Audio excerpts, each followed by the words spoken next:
Pooh by A. Milne, illustrated by E. Shepard. Introduction. If you happen to have read another book about Christopher Robin, you may remember that he once had a swan, or the swan had Christopher Robin, I don't know which, and that he used to call the swan Pooh. That was a long time ago, and when we said goodbye, we took the name with us, as we didn't think the swan would want it any more. Well, when Edward Bear said that he would like an exciting name all to himself, Christopher Robin said at once, without stopping to think, that he was Winnie the Pooh, and so he was. And so I have explained the Pooh part, and I will now explain the rest of it. You can't be in London for long without going to the Zoo. There are some people who begin the Zoo at the beginning, called Way In, and walk as quickly as they can past every cage until they get to the one called Way Out. But the nicest people go straight to the animal they love the most and stay there. And so when Christopher Robin goes to the Zoo, he goes to where the polar bears are, and he whispers something to the third keeper from the left. And the doors are unlocked, and we wander through dark passages and up steep staircases, until at last we come to the special cage, and the cage is opened, and out trots something brown and furry, and with a happy cry of, "Oh, bear!" Christopher Robin rushes into its arms. Now this bear's name is Winnie, which shows what a good name for a bear's it is, but the funny thing is that we can't remember whether Winnie is called after Pooh, or Pooh after Winnie. We did know once, but we have forgotten. I'd written as far as this when Piglet looked up and said in his squeaky voice, "What about me?" "My dear Piglet," I said, "the whole book is about you." "So it's about Pooh," he squeaked. You see what it is. He is jealous because he thinks Pooh is having a grand introduction all to himself. Pooh is the favorite, of course, there's no denying it. But Piglet comes in for a good many things which Pooh misses, because you can't take Pooh to school without everybody noticing it. But Piglet is so small that he slips into a pocket, which is very comfortable to feel him when you're not quite sure whether twice 7 is 12 or 22. Sometimes he slips out and has a good look in the ink pot, and in this way he has got more education than Pooh, but Pooh doesn't mind. "Some have brains and some haven't," he says, and there it is. Now all the others are saying, "What about us?" So perhaps the best thing to do is to stop writing introductions and get on with the book. To her, hand in hand we come, Christopher Robin and I, to lay this book in your lap. Say you're surprised. Say you like it.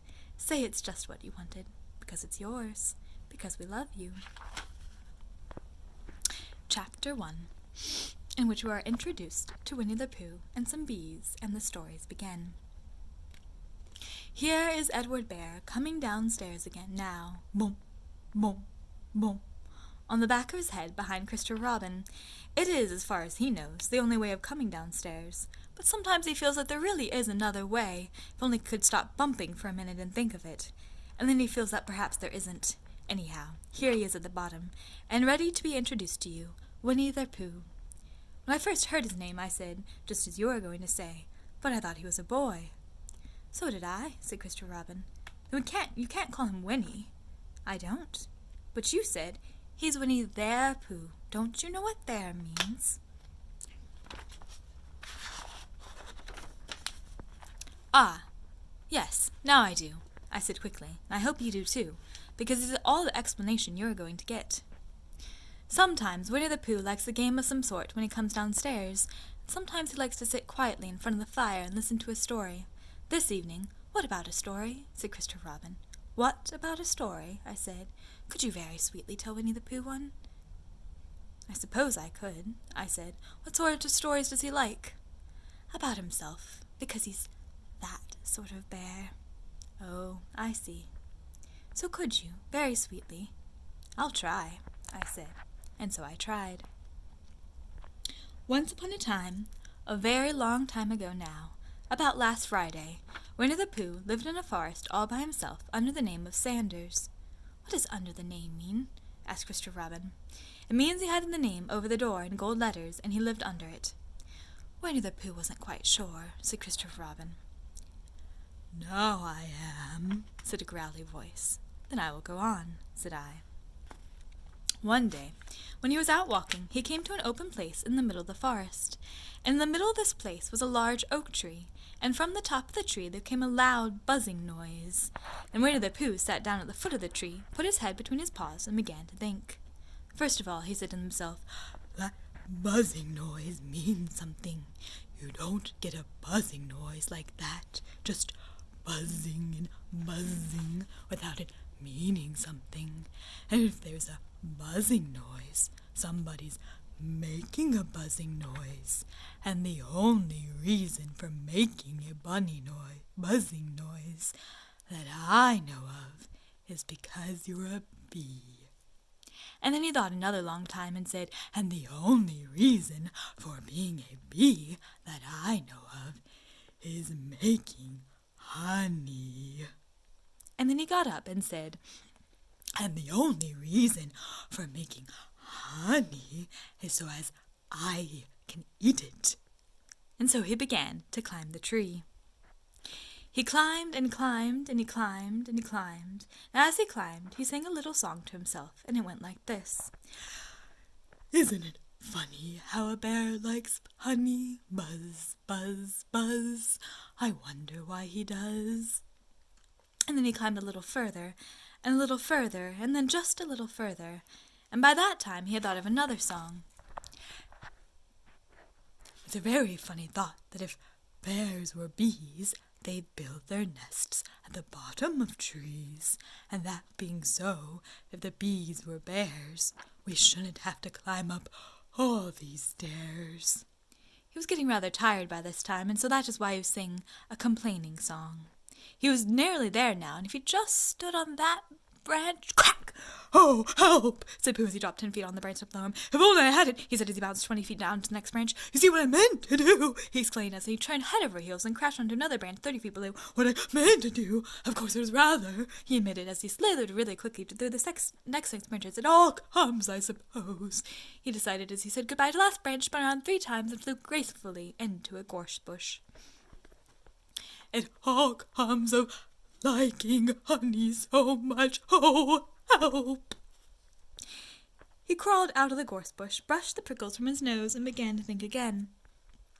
And the first person he thought of was Christopher Robin. "Was that me?" said Christopher Robin in an awed voice, hardly daring to believe it. "That was you." Christopher Robin said nothing, but his eyes got larger and larger, and his face got pinker and pinker. So Winnie the Pooh went round to his friend, Christopher Robin, who lived behind a green door in another part of the forest. "Good morning, Christopher Robin," he said. "Good morning, Winnie the Pooh," said you. "I wonder if you've got such a thing as a balloon about you?" "A balloon?" "Yes, I just said to myself coming along, I wonder if Christopher Robin has such a thing as a balloon about him. I just said it to myself, thinking of balloons and wondering." "What do you want a balloon for?" you said. Winnie the Pooh looked round to see that nobody was listening, put his paw to his mouth, and said in a deep whisper, "Honey." "But you don't get honey with balloons." "I do," said Pooh. "Well, it just happened that you had been to a party the day before at the house of your friend Piglet, and you had balloons at the party. You had had a big green balloon, and one of Rabbit's relations had had a big blue one, and had left behind, being really too young to go to a party at all, and so you had brought the green one and the blue one home with you." "Which one would you like?" you asked Pooh. He put his head between his paws and thought very carefully. "It's like this," he said. "When you go after honey with a balloon, the great thing is to not let the bees know you're coming. Now, if you have a green balloon, they might think you were part of the tree and not notice you. And if you have a blue balloon, they might think you only part of the sky and not notice you. And the question is, which is most likely?" "Wouldn't they notice you underneath the balloon?" you asked. "They might, and they might not," said Winnie the Pooh. "You never can tell with bees." He thought for a moment and said, "I shall try to look like a small black cloud. That will deceive them." "Then you had better have the blue balloon," you said, and so it was decided. Well, you both went out with the blue balloon, and you took your gun with you just in case, as you always did. And Winnie the Pooh went to a very muddy place that he knew of, and rolled until he was black all over. And then when the balloon was blown up as big, and you and Pooh were both holding up onto the string, you let go suddenly, and Pooh Bear floated gracefully up into the sky and stayed there, level with the top of the tree, and about 20 feet away from it. "Hooray!" you shouted. "Isn't that fine?" shouted Winnie the Pooh down to you. "What do I look like?" "You look like a bear holding on to a balloon," you said. "Not," said Pooh anxiously, "not like a small black cloud and a blue sky." "Not very much." "Ah, well, perhaps from up here it looks different, and as I say, you never can tell with bees." There was no wind to blow him near to the tree, and so there he stayed. You could see the honey, and he could smell the honey, but he couldn't quite reach the honey. After a little while he called down to you. "Christopher Robin," he said in a loud whisper. "Hello." "I think the bees suspect something." "What sort of thing?" "I don't know, but something tells me that they're suspicious." "Perhaps they think you're after their honey." "And maybe that. You never can tell with bees." There was another little silence, and then he called down to you again. "Christopher Robin." "Yes?" "Have you an umbrella in your house?" "I think so." "I wish you would bring it out here and walk up and down with it, and look up at me every now and then and say, 'Tut, tut, it looks like rain.' I think if you did that, it would help the deception which we are practicing on these bees." Well, you laughed to yourself, silly old bear. But you didn't say it out loud because you were so fond of him, and you went home for your umbrella. "Oh, there you are," called down Winnie the Pooh as soon as he got back to the tree. "I was beginning to get anxious. I have discovered that these bees are now definitely suspicious." "Shall I put my umbrella up?" you said. "Yes, but wait a moment. We must be practical. The important bee to deceive is the queen bee. Can you see which is the queen bee from down there?" "No." "A pity. Well, now, if you walk up and down with your umbrella saying, 'Tut, tut, it looks like rain,' I shall do what I can by singing a little cloud song, such as a cloud might sing. Go!" And so while you walked up and down and wondered if it would rain, Winnie the Pooh sang this song. "How sweet to be a cloud floating in the blue. Every little cloud always sings aloud. How sweet to be a cloud floating in the blue. It makes him very proud to be a little cloud." The bees were still buzzing as suspiciously as ever. Some of them, indeed, left their nest and flew all round the cloud, as began the second verse of this song. And one bee sat down on the nose of the cloud for a moment, and then got up again. "Christopher Robin," called out the cloud. "Yes?" "I have just been thinking, and I have come to a very important decision. These are the wrong sort of bees." "Are they?" "Quite the wrong sort, and so I should think they would make the wrong sort of honey, shouldn't you?" "Would they?" "Yes, so I think I shall come down." "How?" asked you. Winnie the Pooh hadn't thought about this. If he let go of the string, he would fall. Bump! And he didn't like the idea of that, and so he thought for a long time, and then he said, "Christopher Robin, you might shoot the balloon with your gun. Have you got your gun?" "Of course I have," you said, "but if I do that, it would spoil the balloon," you said. "But if you don't," said Pooh, "I shall have to let go, and that would spoil me." And when he put it like this, you saw how it was, and you aimed very carefully at the balloon and fired. "Ow!" said Pooh. "Did I miss?" you asked. You didn't exactly miss, said Pooh, but you missed the balloon. Oh, I'm so sorry, you said, and you fired again, and this time you hit the balloon, and the air came slowly out, and Winnie the Pooh floated down to the ground. But his arms were so stiff from holding on to the string of the balloon all that time that they stayed straight up in the air for more than a week. And whenever a fly came and settled on his nose, he had to blow it off. I think, but I'm not sure, that is why he was always called Pooh. Is that the end of the story? Asked Christopher Robin. That's the end of that one. There are others. About Pooh and me, and Piglet and Rabbit and all of you.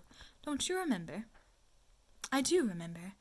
And then, when I try to remember, I forget. That day when Pooh and Piglet tried to catch the Hufflepuff, they didn't catch it, did they? No. Pooh couldn't, because he hasn't any brain. Did I catch it? Well, that comes into the story. Christopher Robin nodded. I do remember, he said, only Pooh doesn't very well, so that's why he likes having it told to him again. Because then it's a real story and not just a remembering. That's just how I feel, I said. Christopher Robin gave a deep sigh, picked his bear up by the leg, and walked off to the door, trailing Pooh behind him. At the door he turned and said, "Coming to see me have my bath?" "I might," I said. "I didn't hurt him when I shot him, did I?" "Not a bit." He nodded and went out, and in a moment I heard Winnie the Pooh, bump, bump, bump, going up the stairs behind him. And that is the end of Chapter 1.